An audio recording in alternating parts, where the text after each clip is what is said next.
Okay, this is... Should I go back to the ghetto now? Oh, wait. This is tape number 4.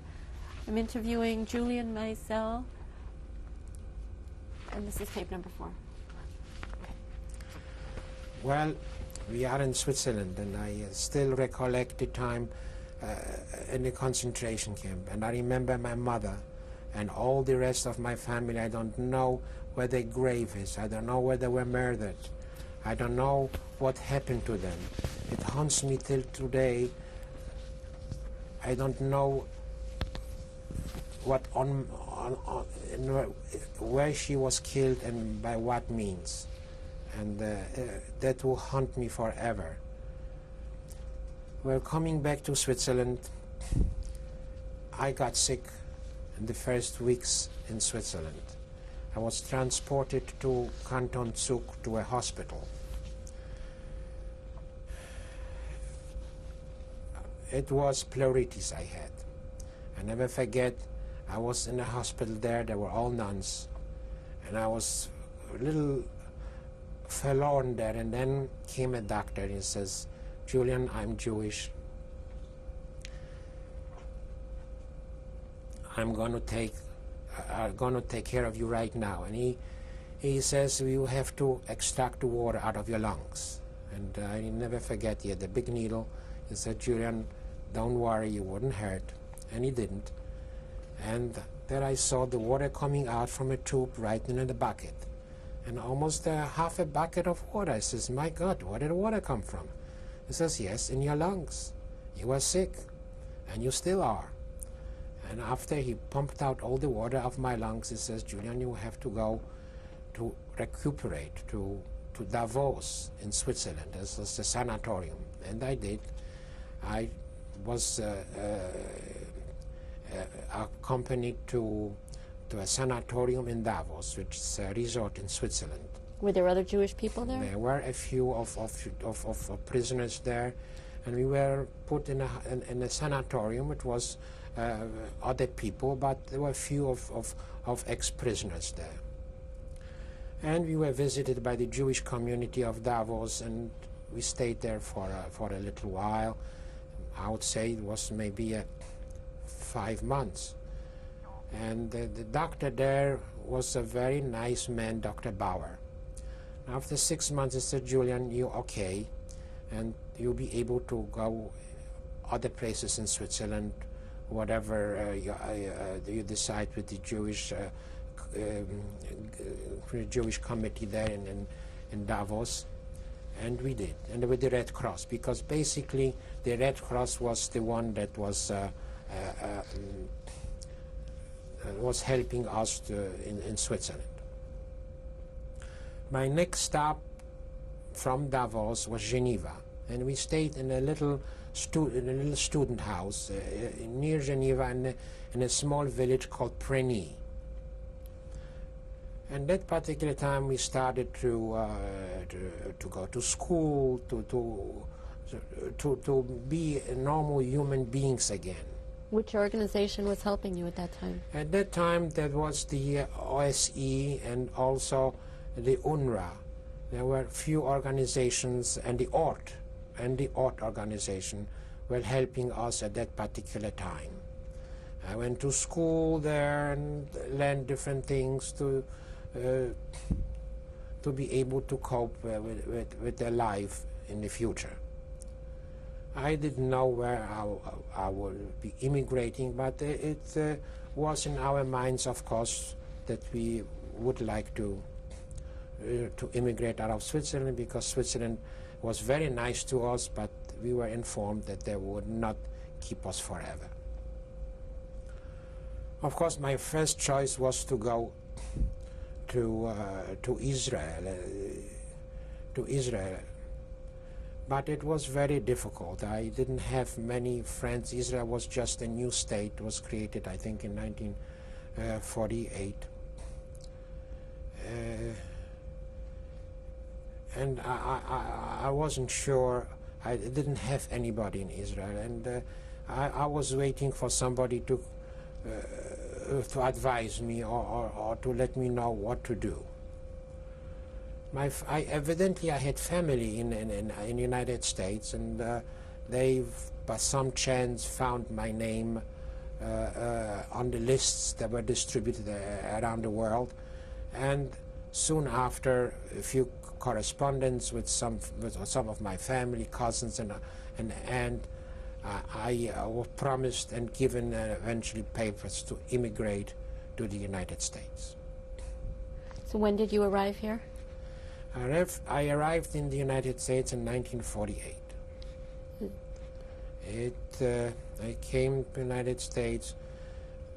It was very difficult for me, the beginning. The life in the United States was very difficult. First of all, I spoke a little English, not enough to be able to hold a job of any importance. And the life in the United States at the beginning was very difficult. I got sick very soon. I came to the United States, and I was taken to the Montefiore Hospital, where I was operated. The operation was very serious. I was operated on my spine. Evidently, the work at the Siemens Bauunion carrying the heavy irons for railroad was probably one of the causes. I was operated in Montefiore Hospital, and I remained there for almost a year, which is a long time for anyone to remain in a hospital. After a cast which I had for a number of months, then I had a brace which I was fitted on, and then I was released from the hospital. Well, I had to look for a job. America is not a place where you can expect anything, and I did. I was told to go to an agency which hired help for summer jobs in the country. We were waiting, I was waiting in this agency, and all of a sudden we heard that a man from the area of the mountains, from the Borsig, would come in and look for help. And it was Mr. Berkowitz from Lakeside Inn and Country Club with his head waiter. And most of the kids there were young people from college or who wanted to attend college or on the second year of college. And I was waiting there too, and Mr. Berkowitz asked everybody, where you from, and so on. So finally he came to me and says, what's your name? I says, Julian Mysels. Where you from? I says, I just came in from Europe. Where from? He says, I said, from Poland. He says, okay, tomorrow you'll be in Lakeside Inn, Ferndale, New York, 9 o'clock in the morning. Oh my God, I was really enthusiastic, and that's what I did. I took the bus, and I was in his place maybe earlier than 9 o'clock waiting, and I got a job. I started with a busboy. I was a busboy there, and a few weeks later he says, Julian, do you want to be a waiter? So I says, yes, why not? He says, you start at the waiter in children's dining room. It was wonderful. He says, after a few weeks, if you're good, you go to the main dining room. And so I did. It was wonderful. I had a job. I enjoyed it. I met a lot of friends. And then the summer was over. I went back to New York to look for another job. And I did. The jobs in the beginning were very difficult. I took anything that was available. It was a very hard time for me. One job I stayed a month or two, then another job, and so on. And it was a very difficult time for me. Finally, I decided that maybe I should learn something different. And I went to a school of photography, to Germain School of Photography. And after that, I got a job in the photographic industry. I was selling cameras and equipment. I wound up in a job that I stayed about 28 years. I started not as a salesman. I started in the stockroom there, and then I advanced and I became a salesman, and that was most of my time, 28, 29 years in the photographic industry. On this particular job was about 25 years.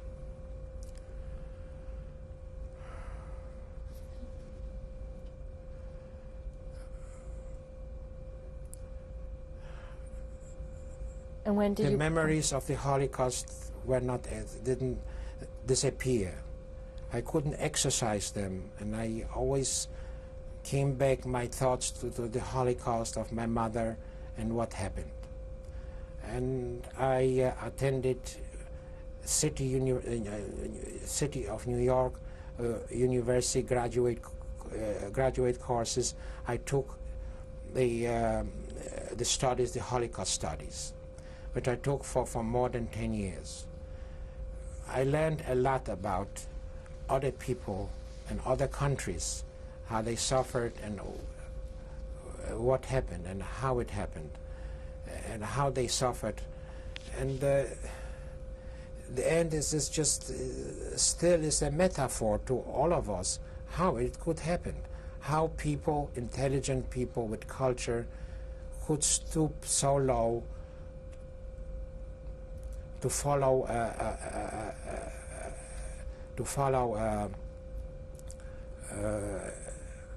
Hitler to the depths of inhumanity.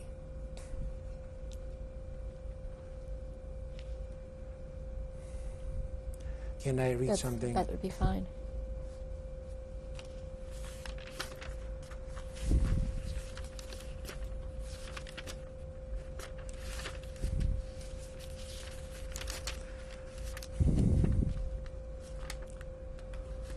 I know what hunger is and suffering means. I know what it is to be brutalized and tortured. I rejoice at the arrival of spring. I rejoice of the warmth of the sunlight. At the sight of flowers and the songs of the birds. I rejoice of the change of the seasons. I'm glad that I'm alive. It is hard for me to accept the fact that ordinary life continues today, where concentration camps once stood. So many of us lost our lives so brutally, yet there is some, and in the same place nature renews its cycle like nothing ever happened.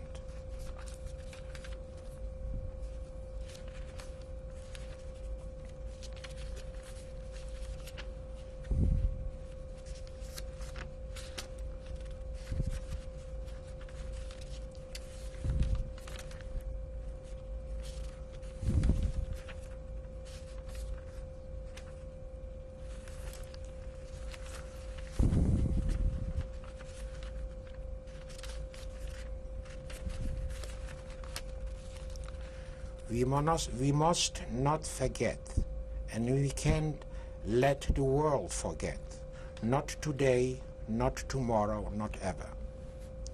The ghosts of the past have not yet been exorcised, and we can never forget what happened, and we must remember what happened. This generation and next generation, we must never forget what happened. Okay. Before we bring out your wife, I want to thank you for sharing your story with us. Okay. And thank you. All right. We're going to bring our obligation to all those that are no more is to bear witness. And that's, I think God gave us the chance to bear witness. And that's perhaps God's will is that I'm still here. Thank you. Thank you.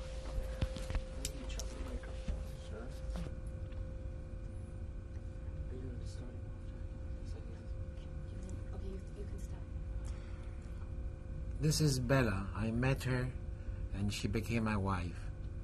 And she's a very nice little girl to me.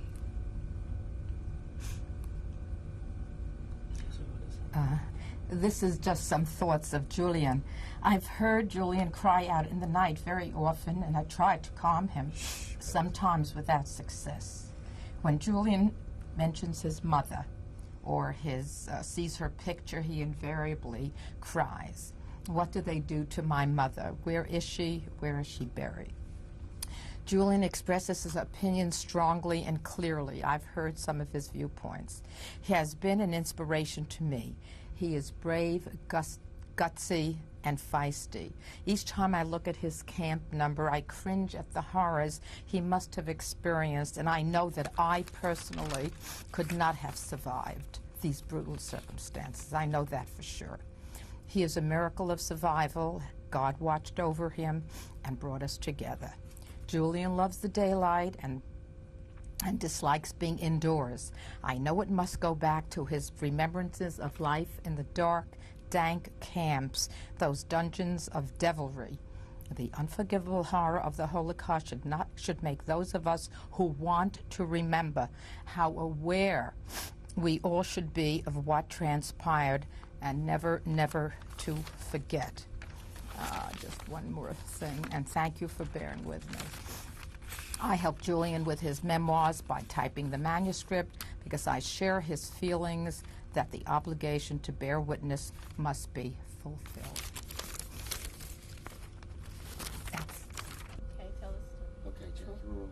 Tell us when the picture was taken and who it's a picture of and where it was taken. When shall I start? Oh, now. Okay, this is my mother Helen. She was very beautiful. I don't know what they did to her, how she died. This picture was taken probably after she got married.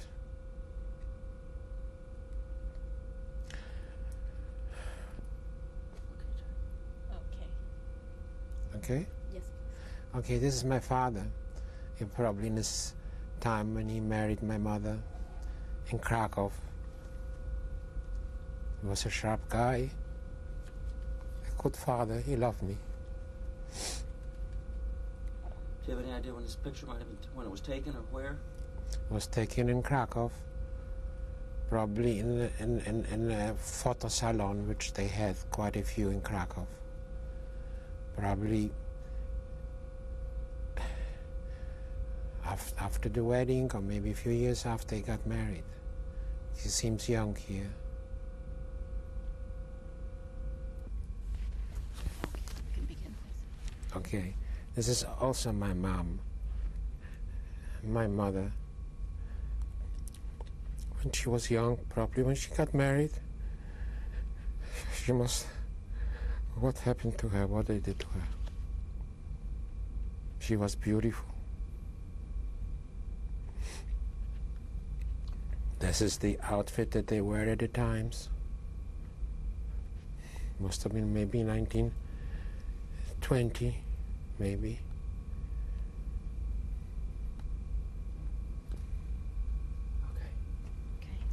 Okay, this is my father.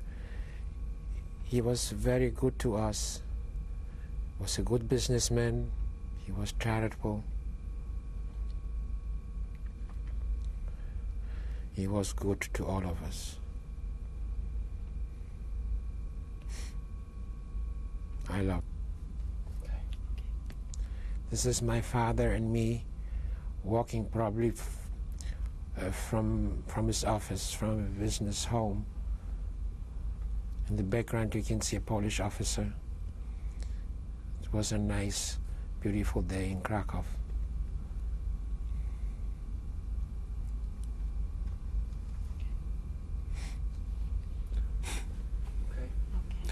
Okay, this is Ausweis or certification from Buchenwald.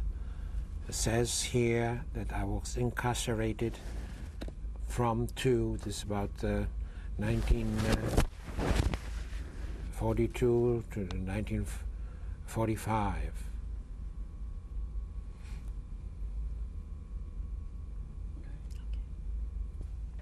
Okay, Jack. Okay?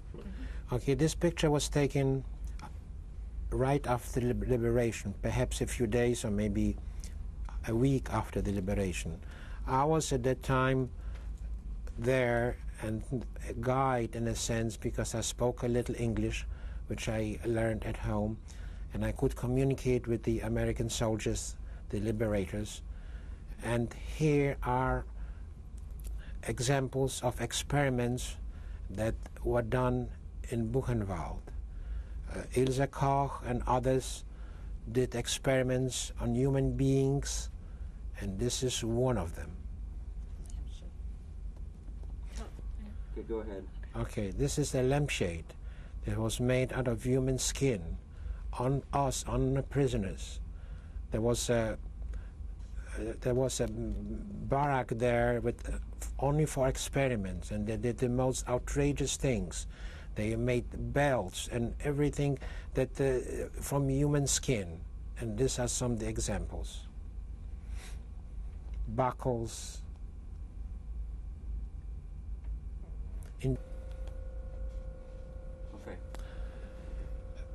Buchenwald at that particular time, right after the liberation, became a center for journalists and politicians from all over Europe and the United States to see what the Germans did. And there is again a lampshade made out of human skin. You see in the background, you see the American soldiers looking in disbelief, looking how is it possible and how cruel can anyone be to make a lampshade out of human skin.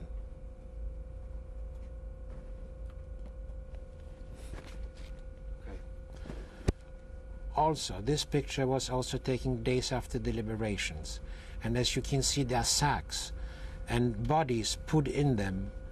And there was a whole field, maybe hundreds of bodies put in sacks, maybe 2, 3 in one sack. And then the sacks were dropped into the ravine and covered with dirt. People perhaps half alive or dead.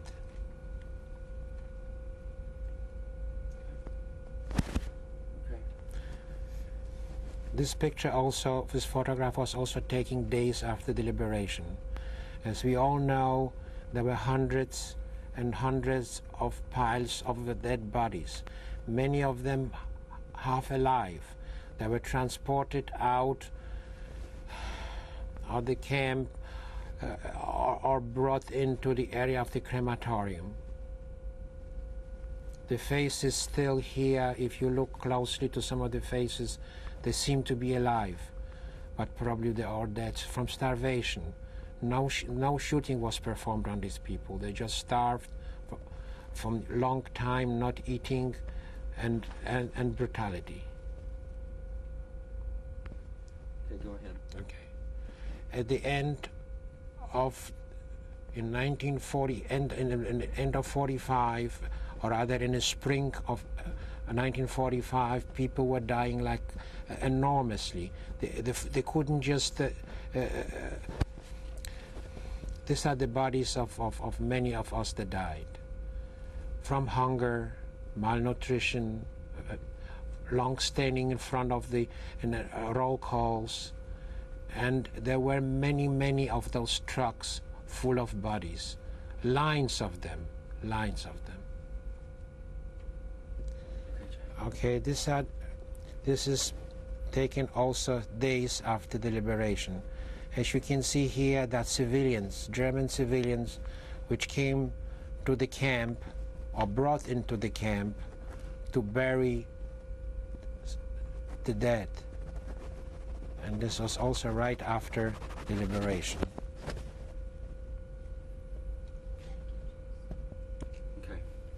The American occupation forces brought in Germans from the city of Weimar, which is right near Buchenwald, concentration camp Buchenwald, to view and see the horrors of the camp, and also brought some men in to bury some of the bodies that were lying around there, piled up high. And these are the German civilians from the city of Weimar, burying the prisoners, dead prisoners. Okay, this is the crematorium right after the liberation. It was not an enormous crematorium there because the people were being buried in ravines, but this is one of them, still warm with bodies in them. So this was right after the liberation, with human bodies, with bodies of our brothers and sisters, our prisoners, there right after the liberation, still warm, the crematorium, the ovens. Okay?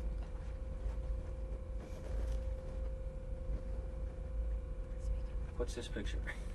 Okay, well, this picture is in Switzerland. It is end of 1945, perhaps 46, just few months after the liberation. When you were in Switzerland, and this is a group of us posing for a picture, evidently. And here you can see me right in the center, in the United States Army outfit. I must have gotten it from somebody. Happened to fit, I wore it. Okay. As you know, we came to Switzerland as youngsters. That's where we invited by the Swiss Red Cross and the Swiss government. Here in the center is Itzek Wieża, smiling because fresh air, you are in Switzerland, and we all hoped for a good future for all of us. We were the survivors, and the life was ahead of us. And I am here right also, in good mood, with a smile. We are in Switzerland, the war is over. Do you know anybody else's name? No, I only remember Itzek Wieża. All these youngsters were friends of ours. We all came from Buchenwald. All were invited to Switzerland, and here we were. We all got clothes from someone, happened to fit, and that's it. We enjoyed the start of a new life. In other words, from this time we feel we're born at that time, in 1945. I mentioned it, yeah? Who's this? Okay. This is a picture in Davos, in a park sanatorium. That was a sanatorium that we came because we had problems with our lungs, and that's why we were there to recuperate. At that particular time, penicillin was not very well known, and the cure for tuberculosis or any respiratory sicknesses was done by good fresh air, lying in afternoon for 2 hours, and recuperation. That was the treatment. Next to me is Itzek Wieża, my good friend. Unfortunately, he died just recently. We certainly thank Park Sanatorium and Dr. Bauer, who took good care of us in this beautiful place in Switzerland.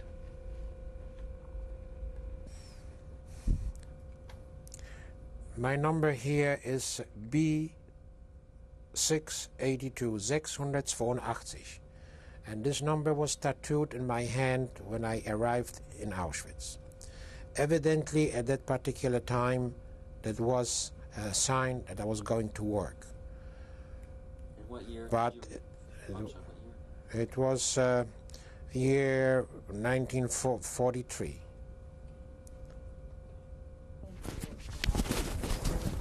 Thank you very much. Thank you, sir. You did an incredible job. Very glad I got to be a part of it. Thank you very much.